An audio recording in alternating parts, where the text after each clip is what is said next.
So this week's webinar was a little bit different from the ones that I typically do for a couple of reasons. One is because I actually gave the audience a copy of one of the templates in the template set that's included in Course 3, and I gave them the template that does the full analysis pre-tax on a property held as an investment. And the second thing that I did was I took an example duplex that one of our members provided, a real live listing, and worked through the template step by step by step to show the audience and you exactly how it works. So this template and this exercise that we go through really is the culmination at the end of Does It Pencil Course 2. And I teach Course 1 and Course 2 together, so this will give you a good idea of what we're doing. And if you're interested, you can sign up at doesitpencil.com.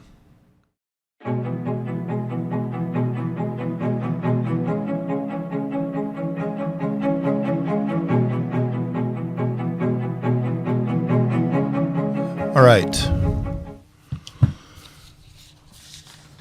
Well,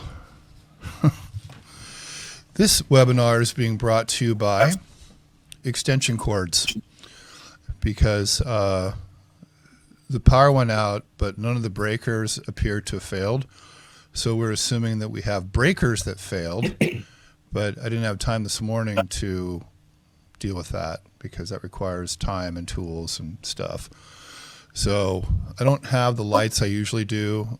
I look like I'm only half here. I am all here mostly, but this half doesn't look like it is, but you know, that's cinema. All right. So before we get started, let me just kind of run around the room here. Does anybody have any questions or comments that they want to share about anything at all before we get started? This is your turn. Okay. Yesterday I was editing,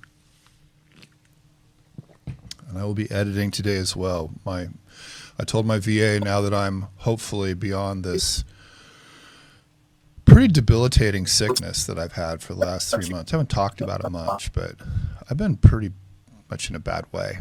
But I think I'm getting better, and I feel okay. So we're getting back on the editing part. And yesterday I was editing the webinar from April 11th. So it was about a month ago. Now I know that people's attention span is 8 seconds and all that kind of stuff. But if you remember, it was just about like 5 weeks ago that CNN and MSNBC and all the people that hate the president, I'm just calling it what it is. It just is what it is. You know, the world's ending, the sky is falling, all the stuff, right? All the social stuff that it's just a part of the world we live in. And I don't know if you guys remember or not, but I told you it's a good time to buy some stocks. You know, everybody's jumping out the window. This is kind of what you're looking for. Well, I did. We actually bought a lot of them. And I talked to my broker yesterday, and in 5 weeks, we're up 16% on those acquisitions, which is it's enough that I feel like telling you this is what happened. Okay, now this is not bragging. Do not confuse. But I think there's something to be said when I'm sitting up here saying, listen to me, and I do something, and it works, because not everything does. But this is my encouragement to you. I don't care if it's stocks or real estate or whatever. I wrote a blog 2 weeks ago, I think it was. It's all kind of foggy, but I talked about advice for graduates. One of my pieces of advice is be an owner. Participate in the American economy. And there's a lot of different ways to do that. And one of the things that has just become what it is, and we're all real estate people, and I am too, it's fine, but it's a lot harder to get into real estate when you owe me money or a young person than it used to be when we were young and broke, remember? Some of you might still be broke, hopefully not. We're not as young as we once were. So this is just another way to participate in the economy, and it's much more volatile, it's much more up and down, which means if you kind of know how to look at the world, it also provides more opportunities. Okay, so I'm just going to finish with this, and you don't have to believe me, but I'm going to say it. I am a believer in the long-term viability of dynamic capitalism. Okay. And there's one reason that I am, because history has proven over and over and over and over that it works. Okay. And there's charts and graphs and all the stuff that you want to look at. And if you still don't believe me, ask yourself this: why is everybody beating down the door to get into this place and not the places that they're trying to leave? Because America gives you a shot to make something of yourself, and that includes, it's not the whole thing, but part of the thing is to make some money. Okay? So just wanted to open with that. Okay? And I still haven't sold our goddamn house in Lakewood, and that's costing me $1,500 a month, so it's all balanced, right? Okay. Let me go to the chat and drop a couple things for y'all. I am so not good at this. Okay, this. There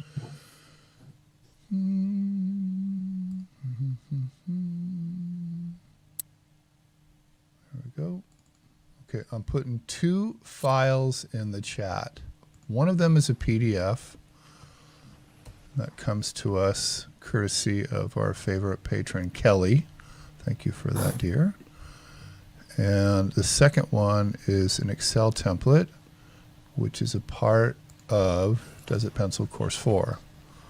And I'm going to use the template today and show you how to do an analysis of a property. Okay? That's what we got on board. I was thinking about doing it longhand with the overhead camera and using the H310B2, but I don't have enough bandwidth or power to do that. So we're just going to do the template today, and I'm giving it to you and all that kind of stuff. Okay. Now, I'm not going to go through reading line by line by line what the MLS thing is. You guys do this all the time. You can do that. I do have one question for all of you MLS people, just because I'm not an MLS person. I don't know what this means. If you go down... Okay, if you go down about a third of the way, it's just to the right of the bottom of the picture, the all caps summaries. There's one that says OTVP, and then it says vacant. What does OTVP mean? I have no idea. Good question. One time. Is that like owner to verify property or something? It's owner occupied, tenant occupied, or vacant. Oh, nice. It's owner occupied, tenant occupied, or vacant. You know, thanks for telling me that, because I would have never have suspected it was one of those 3 things. What's the P stand for? I don't know. Property. Pre-sale, maybe? Or property? Prima donna? Oh, sorry. Probably property. I don't know. Huh. Interesting. Well, you guys can look that up and get back to me. Ironically, when Kelly sent this to me, and I just called her and said, hey, Kel, can you send me just something that's not on the Key Peninsula? She sent me this one. I grew up 2 blocks away from this place. That's kind of ironic. So it's in my old hood. Okay. So this is an old 1950s plat, you know, built out in the 60s kind of thing. This is a 1960s construction. It seems pretty straight up, not complicated, not terribly complicated. And so I just did a quick and cursory review of the numbers, and then we'll start plugging into the template. But while we're on the PDF form, I want to point this out, because, you know, a lot of times when I do this, I sound like a real jerk. I sound very arrogant and, you know, look at me and all that kind of stuff. And that's probably never going to completely leave my personality. All I can do is say I'm trying not to be that way anymore. And that said, so I went through and did a little bit of mathematics this morning, and you can follow along here. But if you look at the notes, it says there's 2 units. It's a duplex. There's unit A and there's unit B. Okay, rents are $1,750 and $1,850 respectively. If you add those 2 together, multiply times 12, and subtract the total expenses as represented by the selling side of 7,456, they're not broken out line by line. You get a net operating income of 35,734. Okay, you see where that is? That's listed on the paper. Okay, so before I go any further, What's missing so far from this analysis? And it starts with a V. Vacancy. Vacancy. Correct. Okay. Now, this is sort of a weird thing when you're doing these little properties, okay? Because if it's always been full, the selling side's going to say there is no vacancy. Okay, well, we all understand that. And in my view, and you don't have to believe me, but I would never, ever, ever look at a multi-tenanted property as having a zero vacancy. I would always put in something. And if you haven't done these little deals before and you have to get new purchase money, the lender will automatically impute a 25% vacancy factor for loan underwriting, even if it is 100% full, which increases your down payment. Okay, so just a couple of little goodies to remember, but this listing agent neglected to insert vacancy. Just want to point that out. Your mileage may vary. Okay, the other thing that I noticed is that the representation here is that the capitalization rate, the actual capitalization rate is 6%. Okay, it's a 6 cap. But if you take this NOI and you divide it into the current asking price of 499,773, and how one gets 773 is beyond me, the actual cap rate is actually 7.15%. Okay. Now we cover cap rate pretty extensively in Desert Pencil course 2. So this is a simple mathematic dilemma. The phenomenon, it's not a dilemma, it's a phenomenon. When you divide by a number less than 1, when your denominator is a number less than 1, the product of your division will always be much greater than your numerator. Okay, now you can go back, look at Desert Pencil course 2 and see on the whiteboard how that works. Just trust me. And the lower the denominator gets, in other words, the lower the cap rate gets, given the same amount of income on the property, the higher the price. Okay, so it's an inverse relationship that summarizes this way in cap rate. The lower the cap rate, the higher the price, and the higher the cap rate, the lower the price. So if you're a seller, you want a low cap rate. If you're a buyer, you want a high cap rate. So I just might point out to this listing agent that your cap rate that you're advertising is actually 115 basis points, which is 1.15%, greater than what you've got on your listing form. Okay? Let me translate again.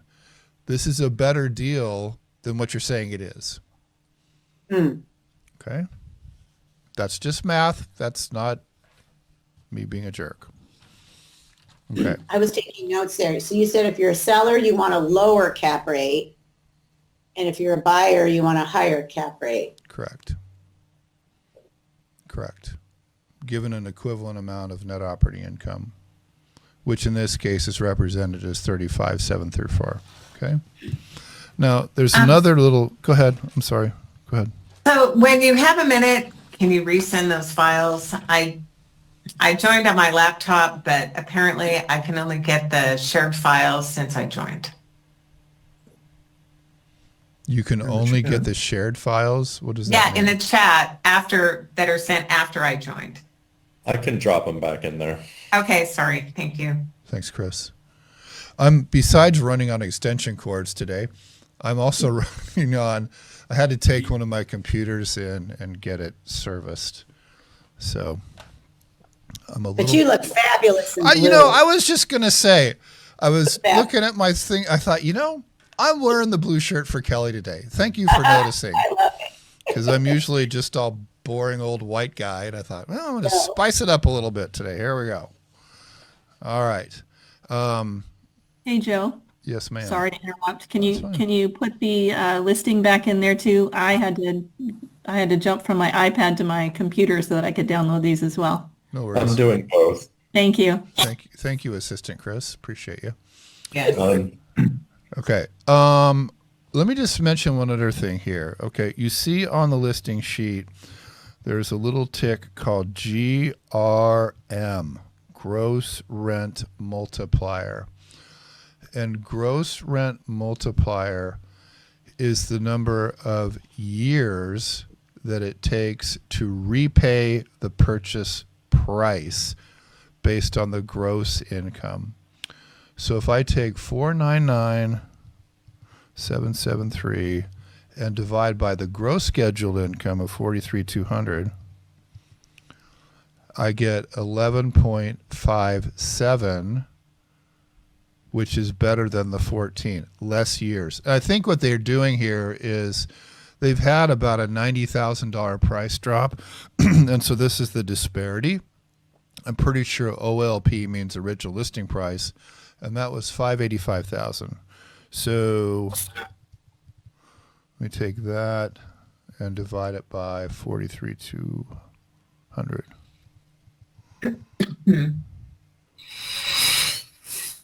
Well, that's 13.54 or 14%. So this listing agent needs to clean up their representations of cap rate and gross rent multiplier based on the reduction in the asking price. Now, I need to get into the analysis. I don't want to spend too much time on this stuff, but since we're here. So gross rent multiplier used to be used, in the 80s when I started doing this, a lot more frequently than it is now. But I would never, ever, ever rely on gross rent multiplier because it's gross rent. It has zero regard for expenses, vacancy, or debt service. Okay, so you'll see that in there, and some appraisers will even still use it, usually on 4 units or less. But don't worry about it. Okay, the last time I saw it used in larger property was actually about 15 years ago when I was in Dallas, and some guy brought in a listing, and I believe it was like an 11 or 12 unit apartment, and they still had the gross rent multiplier, and I thought, that's where he goes, oh yeah, down here we use it all the time. I go, all right, remember the Alamo, just saying. So you might want to just do not regard gross rent multiplier. Okay, now I have not done the full template on this yet. Okay, and part of that is just poor planning on my part, full disclosure. But I've done this enough, I know how to do it. And the other thing is, I just kind of wanted to do this live because this is how you would do it, okay, without training wheels and all sorts of other stuff. So I'm going to jump into the template next and start plugging in numbers from this. Before we move forward, any questions, any things that need to be repeated before I jump into the spreadsheet? Okie dokie. Okay. So let's jump in. Okay. And it just wouldn't be Joe without saying, God, I hate teaching on Zoom sometimes because the Zoom bar always gets in the way of everything I'm trying to do. Anyway, see if I can struggle through this. Okay, so let me just do a quick tour of the template before we go through. As with all the Does It Pencil Excel templates, they are color coded. So you only fill in the cells that are red. The ones that are black are set to auto calculate. Now these templates are not, not locked. So if you go in and erase a black cell and you have not saved a master, then you need to call me, do 20 push-ups, and we'll send you another one. But just try to remember that. Do not corrupt the black cells. Also, on some cells, not all cells, but some, you're going to see these little red triangles. Okay, these are notes that you can build into Excel, and they just tell you from time to time how to do stuff. Okay, so you fill in this page, and then all this information where it needs to go gets sucked to this page, this page, this page, this page, this page. The one called subcalcs you don't touch. It's just there to do subcalculations. And to quote my favorite mentor, Stephen Covey, we begin with the end in mind, and we start with summary. Now, just so you see, this is where we're going with this whole thing. We're going to populate all of these different metrics of analysis. And once you do this a couple times, literally, you can do it in like 2 minutes. The hardest part is getting the right information. Okay, so we'll talk about that as we go through. But our goal is to get to this page. Now, if I do a print preview, when this is all done, this is what the last page looks like. And you PDF this and send it to your client, and you're golden, okay? But that's what we're doing here. That's our purpose. So let's go back here, all right? So the price, and the asking price is $499,000, I think. No, $499,773. Got to get that. We need to be precise here. Okay. Holding period. Now I'm going to jump ahead to this tab right here called Stretch APOD. And I'll explain this when we get here. The template itself is built to do a 4-year analysis. You can expand this, you can contract it, all that kind of stuff. But the default template for this purpose and for purposes of internal rate of return, which is this part of subcalcs right here, I built this out to do a 4-year hold. Okay. Now again, you can change it, but we're just going to put 4 in here, right? Okay. So, Mercedes, you work in the general Pierce County and southern Pierce County area. I come Yes. to you and say, Mercedes, please be my realtor for life. You say, of course I will. And then I say to you, as an investor, what is a reasonable rate of price appreciation for me to look at moving forward? Give me a number. And you would say? For a duplex, Yeah. I would say 2 to 3%. Perfect. Okay. We'll pick 3 just because we're going to. And again, you can change these anytime, anyhow you want. Now you'll see here under proposed future sale price, what we've done here is we've auto-calculated using time value of money in Excel what that future price would be, assuming that I got my 3% per year and I was a 4-year hold. That's how I get this number.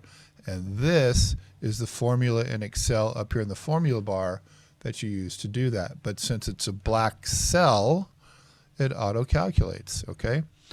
Now, one of the things about the template, because this is a complete template, is that it also does internal rate of return analysis, okay?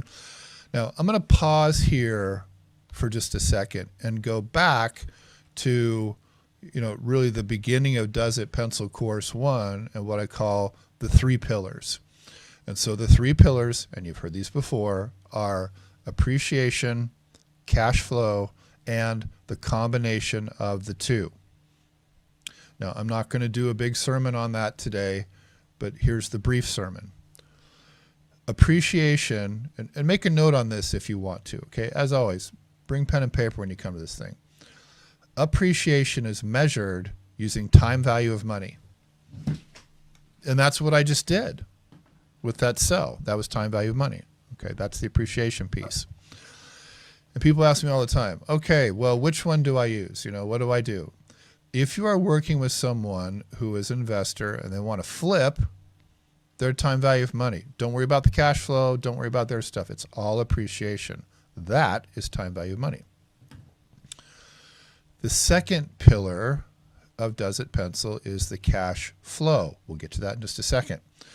To measure cash flow, we will populate something called an APOD, APOD, which stands for Annual Property Operating Data. We'll do that in just a minute. And the metric that we'll use to measure the cash flow is called cash on cash. Okay, I'm going to pause there again. When we opened today, and some of you weren't here, I said, hey, told you guys about a month and a half ago, if you got any extra cash, might want to buy some stocks. This is a good time to do that. And I talked to my broker yesterday, and I did do that, and we're up about 15% gross in about just a little bit over a month, okay? That is not cash flow. That is appreciation. Okay, now what I did was I took some of those profits and I bought some different kinds of, well, they're actually bonds, a couple days ago. And what I bought was some energy, and I also bought some infrastructure utility. These are bonds. They're not stocks. So they're going to pay me a dividend, which is cash flow. Okay. Now, I want to be honest with this. I'm trying to help you guys, teach you, get you to do stuff you're not currently doing so you can have a new result, definition of crazy, all that kind of thing. So I'm able to go in the market, and today is May 16th, I think. So right now, if I just go out the door and go, hey, here's, let's just say $100,000. I want to buy a money market fund. I'll make about 4.15 on that today. Okay, that's about what the market is. Now, year and a half ago, maybe two, when we're all inflation and the Fed's going crazy and all that kind of thing, that 4.15 was about 5.75. It's come down, okay, because this is what a market does. A market goes up and down. But today, I can get about 4.15 in that money market fund. Totally liquid, cash, all that kind of thing. So if you have, I'll say, at least $10,000 in cash, and you're not in that kind of an instrument, when we're done, you need to go do something about that.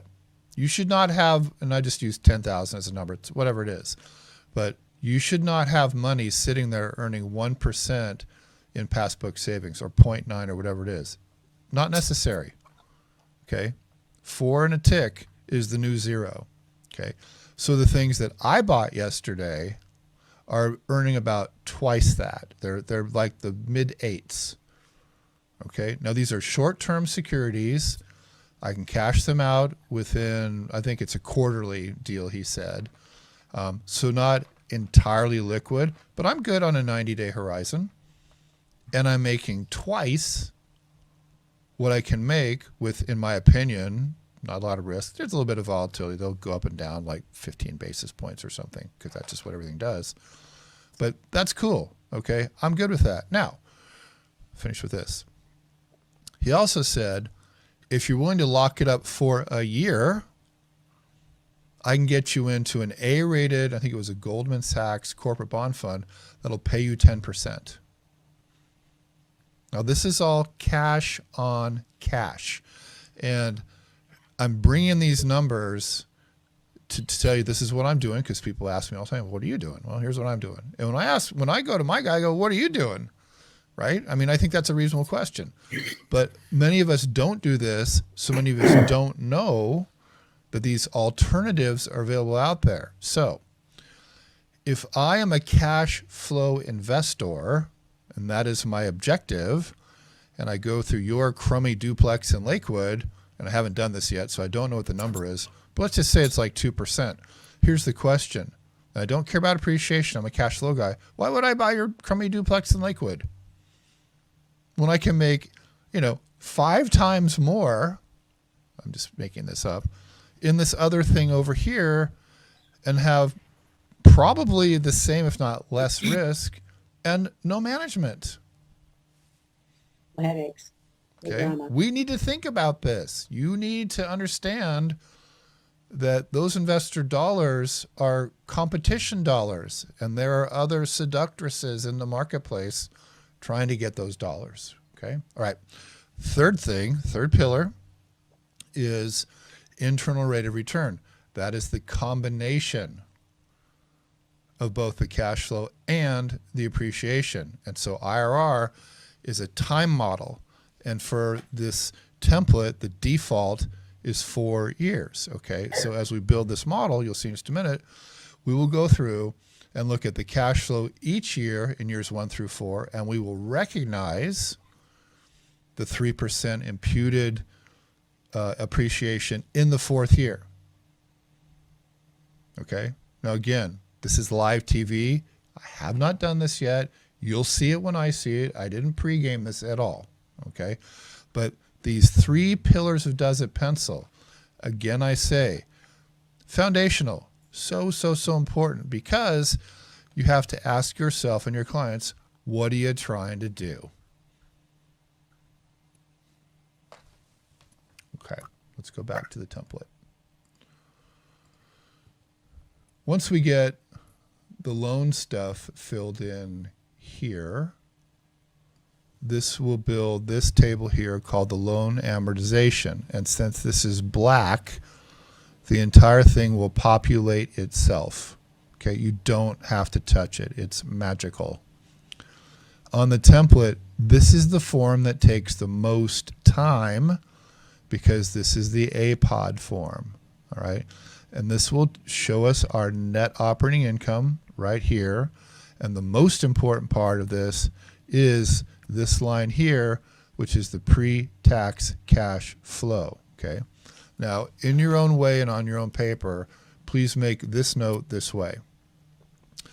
Pre-tax cash flow is the amount of net cash that the owner investor gets to keep after recognition of income, vacancy, expenses, and debt. One more time. Income, vacancy, expenses, and debt. You wash the whole thing through. And this last little line right here, called pre-tax cash flow, that's what you're left with.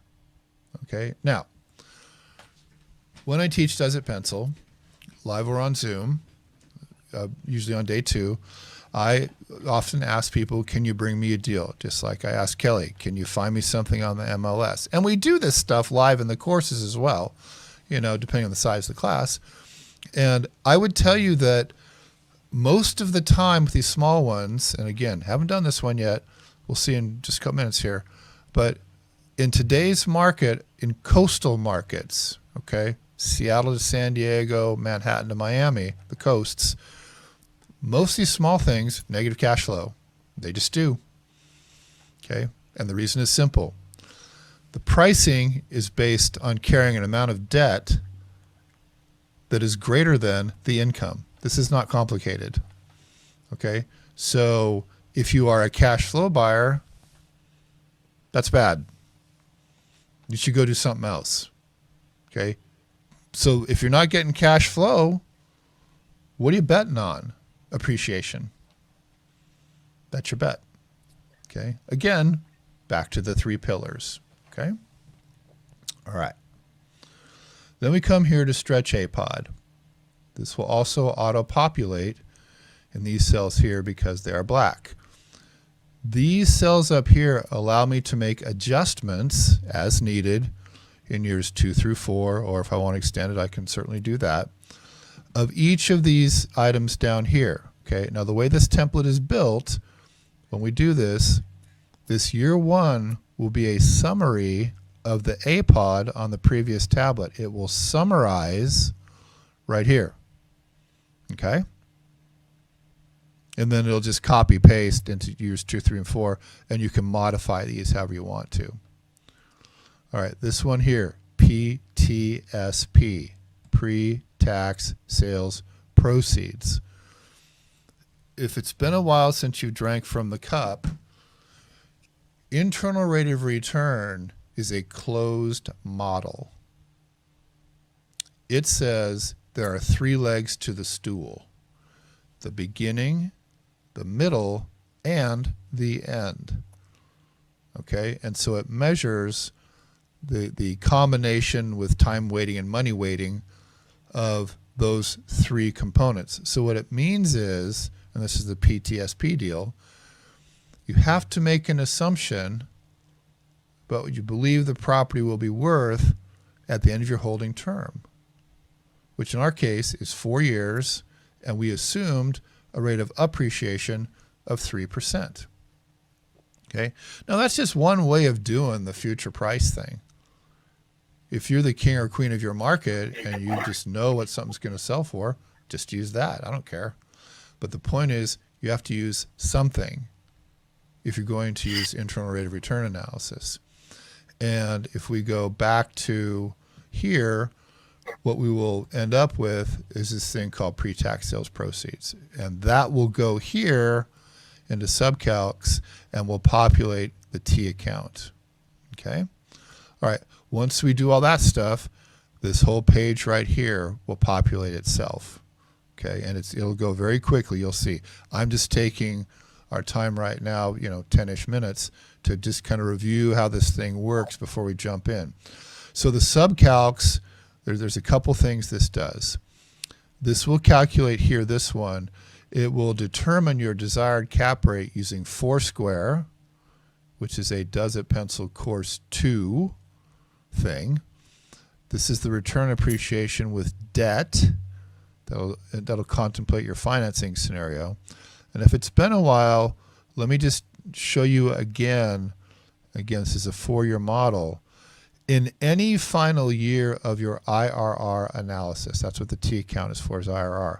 In any final year, so this is a 4-year. If you do it for 5 years, 8 years, 10 years, 12 years, whatever your deal is, you must always, always, always, always remember to add the cash flows in your final year to your pre-tax sales proceeds in your final year. And so this template does this here in these cells. Okay, and because this is defaulted with a 4-year hold, it will add the pre-tax sales proceeds in year 4 to the pre-tax cash flow in year 4. Okay, so that's a quick run through of how the template works. Now, before we jump into the numbers here, and just be honest by show of hands in the affirmative, raise your hand if you feel like, my God, that's a lot of stuff. Yeah, I know. It is. And it is a lot of stuff, okay? So before we go forward, let me just kind of say something about that. I've been an educator for a long time, as some of you know. I've been doing this. This is my 36th year of doing this. And I would have never thought when I was in high school, college, or graduate school that I'd be an instructor, because I basically hated school. Well, I hated the class part. I was good at it. I just didn't like it. But since I've grown and aged beyond that, one of the things I've learned is, for many of us, it's been a long time since we've had to sit down and actually learn how to do something new. It's been a while, and I totally get it, okay? But here's what else I totally get. As adults, educated adults, competing in a marketplace, especially today, our clients have expectations. They do, and I think they should. And one of the things they expect is we know what the hell we're doing. And so my argument in my tribe, the reason you guys are here, I'm not doing feng shui, I'm not doing staging, I'm not doing anything primary residence. That is not my camp, it never has been. I'm doing the investor thing. When you work with investors, what's on this template is there because this is what they need to know, want to know, and should know. And you need to know this stuff too. Okay, so the best thing that I can do ever is to build this template, to give it to you for free, for God's sake. And please take Does It Pencil Course 2 if you never have, and pay me for it. But for today, you get it for free. And you got to practice. Okay? You got to practice. You just do.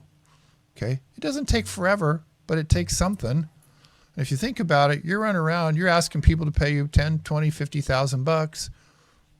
I think it's reasonable you should know what you're doing and practice a little bit to get that kind of a paycheck. I'm just saying, you do what you want. Okay, let us jump into the template. Okay, so we've already done this part, we've done the price, all that kind of thing. Let's just say that we can get we'll say an 80% loan to value on non-owner occupied. You can probably get that with a duplex. And let's just throw down, say, $1,000 for other costs of acquisition. Now, if we were doing this, as I say, for the money, which is a term I use, I would put all the HUD-1 costs, buyer side, in here, and whatever other costs they're paying. Okay, the idea is you want to get to this cell here, total cash required at the closing. So this here is the down payment plus the other costs of acquisition. Is anybody here a lender? Any lenders with us today? Okay, so you guys that kind of do this every day. Am I reasonable in saying in today's market, non-owner occupied, like about 7.5? Does that sound like a pretty good rate? Sounds good. Okay, we'll use that one. 7.5. And that will be amortized over 30 years with 12 payments per year. Okay, now we come to this box here. Desired ROE. okay? Now, let me just do a quick word game here. ROE, ROI, not the same thing, okay? ROI is return on overall investment, and that is measured with time value of money. ROE is the return on equity investment, and that's your down payment. That's the check that you write, okay? Two different things. So in the template, we ask you to say desired ROE, you have to fill this in, and you have to put a number that you think you could get in a, well, what I recommend you do, put it that way, is what you could get in another investment, okay? Now, I've already told you guys, and I'll repeat myself today. Right now, you can walk out the door and you can get about 8.5 ROE. Okay, I know because I did it yesterday. Right? So let's just put 8.5 in that box. All right. And that rounds to 9. You can change that in Excel. Now I'm going to click on this bottom tab here that says loan amort, and magic. Oh, look, all the black cells filled themselves in, just like he said they would. Okay, so this up here, this is a summary. Okay, ADS is your annual debt service. That is your mortgage payment P&I. It is not PITI. It's P&I every year. Here's your interest every year, your principal every year, and your remaining loan balance every year. And this does this for, how long does it do it for? Okay, it does it for 4 years, okay? And you can make this longer if you want to. In the template, the APOD form is the most, well, it's the one that takes the most time, okay? But since we have limited information from this listing agent, this won't be too difficult. So I'm going to just put 1 unit here, 1 unit here, okay? They call them A and B on the listing sheet. This one's got $1,750 coming in a month, and this is $1,850, okay? Boom. Well, that's not right. It's 1850. 1850. There we go. Okay, that's our 43,200. Now, as I pointed out, this listing agent left vacancy at 0. You can do whatever you want. Okay. Expenses were No, if you put 25% in though, is it a percentage or what does that number mean? So you have to. It says insert manually. So I would take 4,300 times 0.25 and put that in here. Okay. Okay. I mean, we can do it that way if you want to. Well, I've always been confused about that. So, Well, it's set to put in a hard number.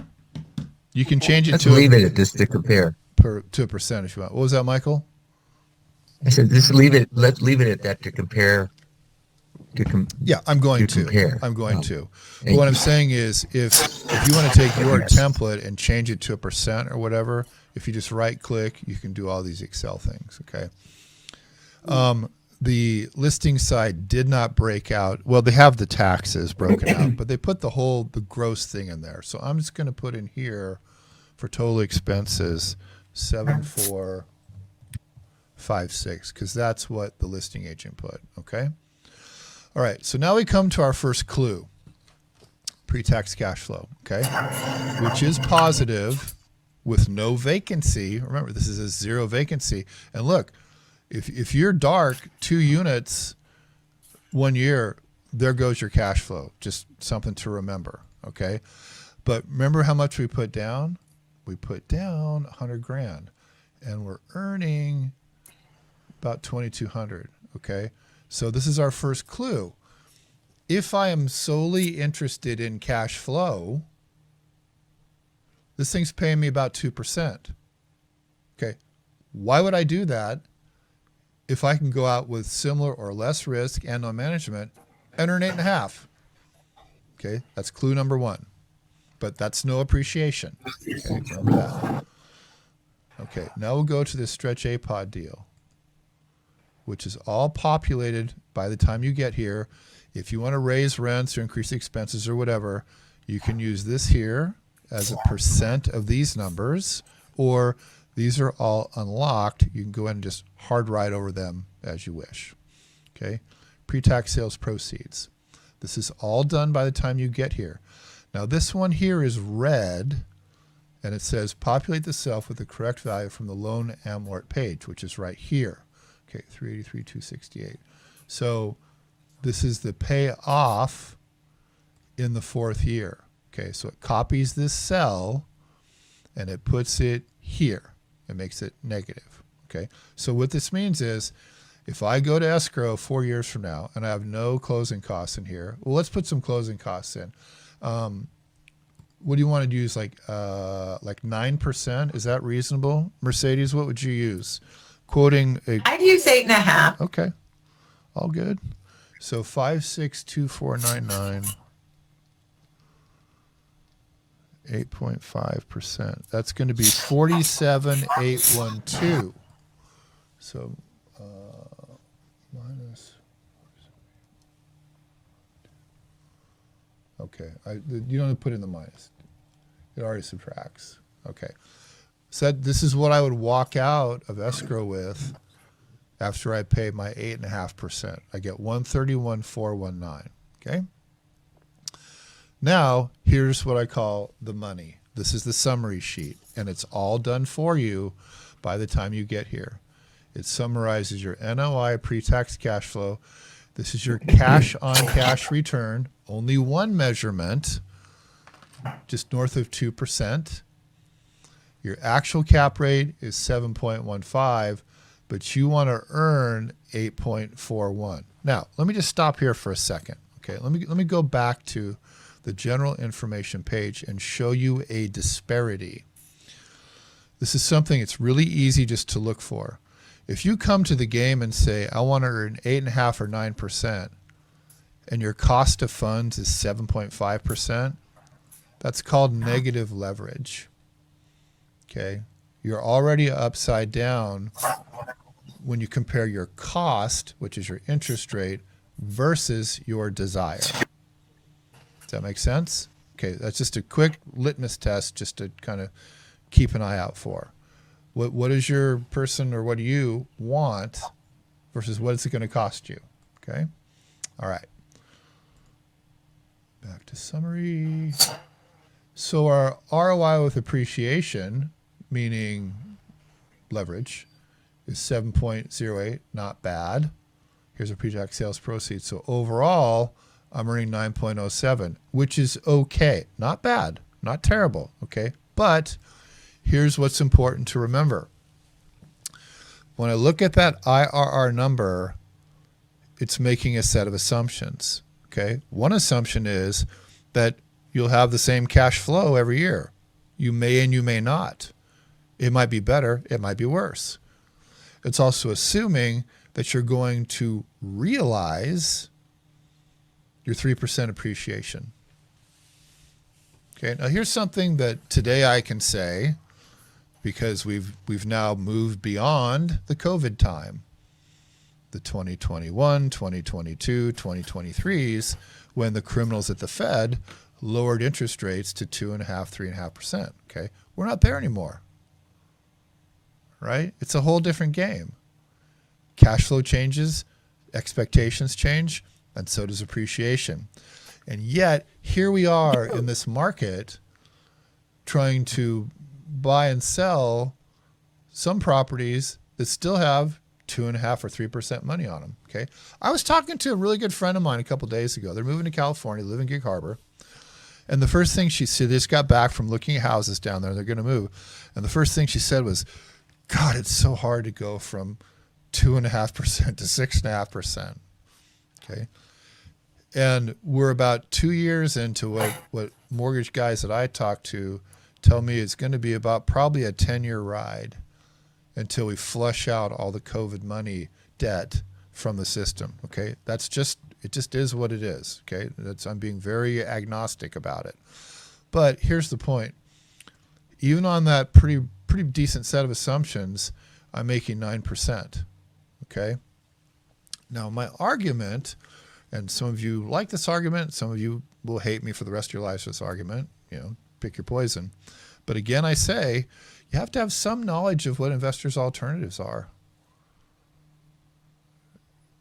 And I'm only getting my 9% if I hold for 4 years, by the way, because I have to get that appreciation to build up.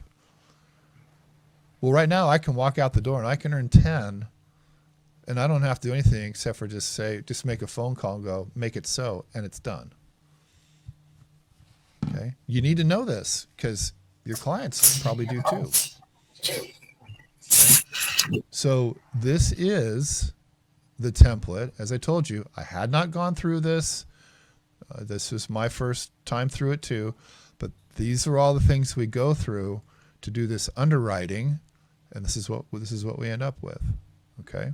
Hey, Joe. Yes. Where would you account for deferred maintenance? On the APOD. That's where I would plug that in. You just assume it year one. Then? Well, yeah, that's a good point, Mercedes. Because I am the Does It Pencil guy, so I'm going to pay attention to time value of money.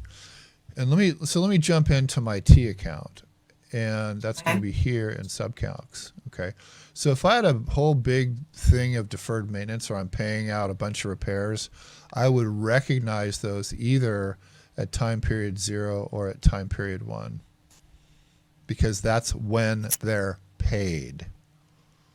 Okay, I would not account for them at the end, because that would be incorrect in my example, and it would give you a better rate of return because of time value of money. Okay, so I would look, if I really want to sharpen the pencil, so to speak, I'd look in the T and I'd populate them there, but on a regular ongoing basis, I would just plug them in here somewhere in the APOD. Okay. Yeah.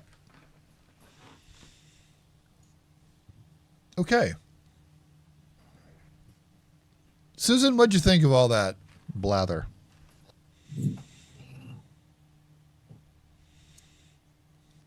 Well, I have to admit, I got a phone call partway through, so I missed a significant part of that. So I'm looking to everything. Okay. All right.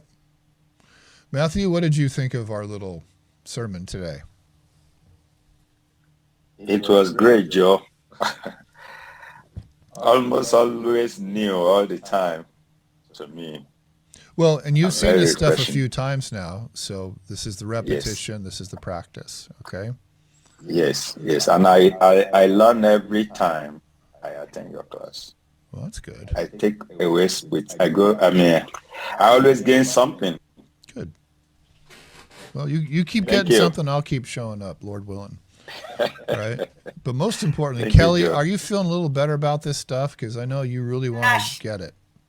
Yeah, I should, like every duplex that comes on the market, I should sit there and practice with it because I just want to feel confident, and like, just like I said, that one cell, I look at it and I'm like, what is it asking for?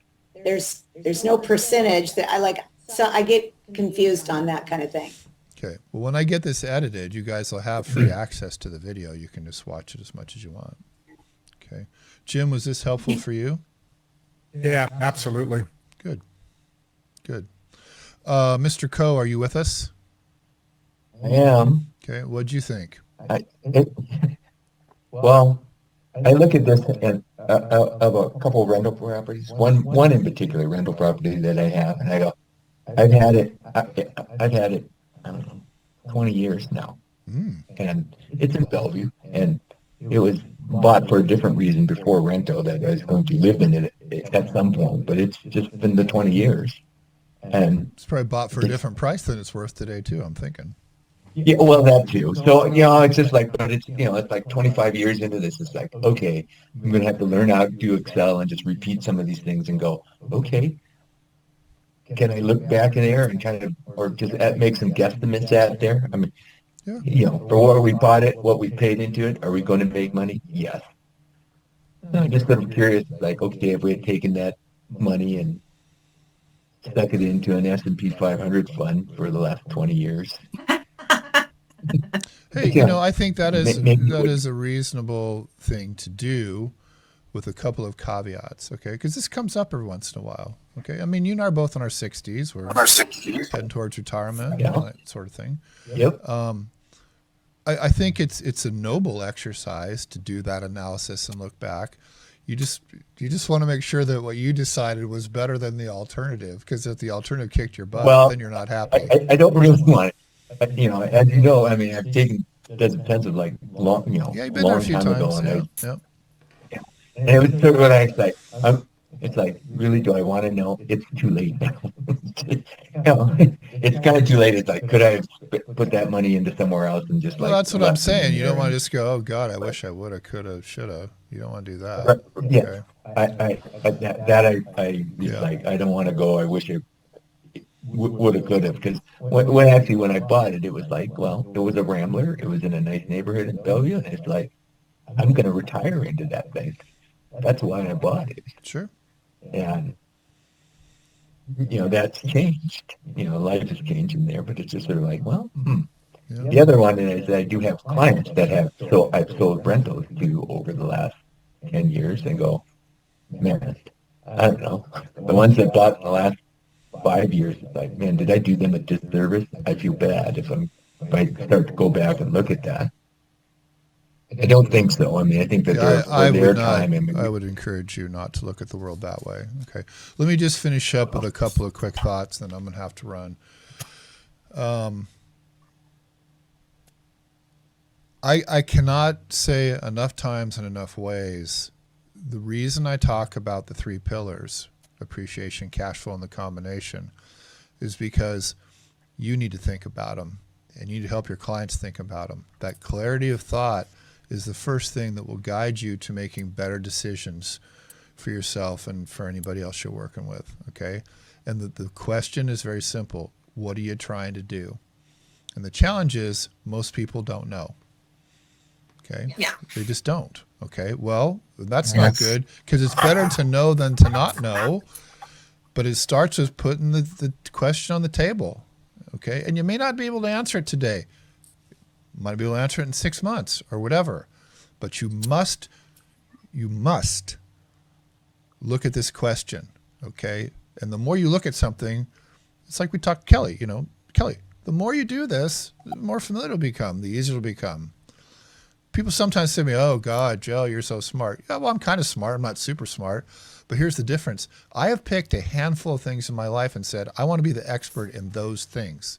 And I spend the time to do it, and that's how I show up. It's no different for anybody, ever. Okay? All right. Next thing is this. Let me just finish, then we'll finish with you. Okay.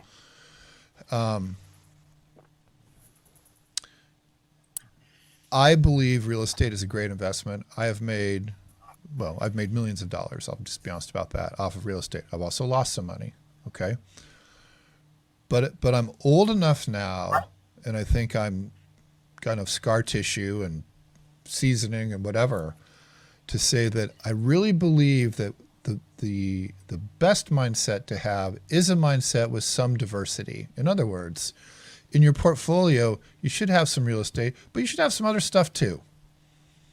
Okay? However that works for you, I don't have time to unpack that today. But a part of what I bring to the conversation is, there's more things out there than just the one thing, and you're probably better off if you own some of each instead of only one or only the other. And that's one of the reasons I bring to the conversation these other things that are available to investors, okay? But I'm a real estate guy, you're real estate people, always will be. But I got other stuff too, and I encourage you guys to think about it. And the last thing I'm going to say is this, and I was thinking about this morning. It's like Michael said, oh, I want to look back and should I have done this or should I have done that or whatever. And I think, in varying degrees, depending on your current state of mental health, that can be great or it can really suck. And so I think at some point in all these conversations, we need to come back and really sort of examine at some point how much is enough.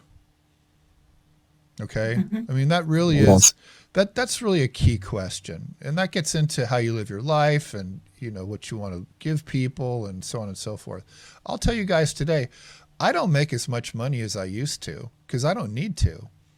And what that does, it allows me to spend my time doing other things that I want to do, like spending time with you guys and the prep time and writing my blog. And are things that I do every week of my life, and I get that much money for it. But you know what? It fills my heart. And that's pretty damn nice. Okay. And we're very grateful. I know for you that. are. No, that's cool. Yeah. But what I'm saying to you is sometimes it's you guys, sometimes people you work with, but be mindful of just getting so sucked into the number or, oh, I got to squeeze every last drop out of it. No, you don't. You need to have enough. Okay. And if you reach that point today, you're doing pretty damn good because not everybody does have enough. Okay. I'm done. Mercedes, do you have something? I do. So, so at times when I'm talking about this kind of scenario with the client, should you keep it, should you buy it? My thing is kind of at a certain, they might have done really well like if they bought 20 years ago, but maybe their appreciation is not been happening the last couple of years and it may not at the past rate. So do you do two of these? You know, one for years 1 through 2, you know what I mean? How do you really present that? And that's something I'm actually looking at with my own rentals. A couple of them, they're really not going up that much in appreciation. Maybe I should cash out. I know it sounds trite, but I'm going to go back to the 3 pillars. Okay. If you're an appreciation girl and you're not making it, then you got to look at taking your asset, your equity, and deploying it in a different way. All right, so I want to say a couple things about that presentation before we say goodbye. First of all, if your takeaway is real estate's a bad investment, that should not be your takeaway. Your takeaway should be a couple things. First of all, as I said during the webinar, my experience, which is national experience, is that if you're looking in coastal properties from Seattle to San Diego or Manhattan to Miami, and some stuff in the heartland, but mostly coastal region properties, and you're looking at new purchase money under $1 million, it's very difficult for those properties to cash flow. It's not impossible, but it's very difficult. And a lot of it has to do because prices have not gone down and interest rates have gone up. Okay, this is not complicated. And so the example we go through with a smaller investment property, we look at the cash flow position, which we did with this one, and it's not very good. And investors do have alternatives. And that's one of the things that I think is different about me as an instructor, talking to real estate people and just talking to business people generally as investors, is you have options. Okay. But what it really comes down to is, what are you trying to do? It is so foundational and so important that the first thing you try to understand is, what are my objectives? And the way I laid them out in Does It Pencil Course 1 is there are 3 things that any investment can do for you. Okay. Appreciate, cash flow, or provide a combination. And so that's what we did in this webinar, is we used the template, it's a part of course 4, and showed you how it works. All right. So you can learn more at doesitpencil.com.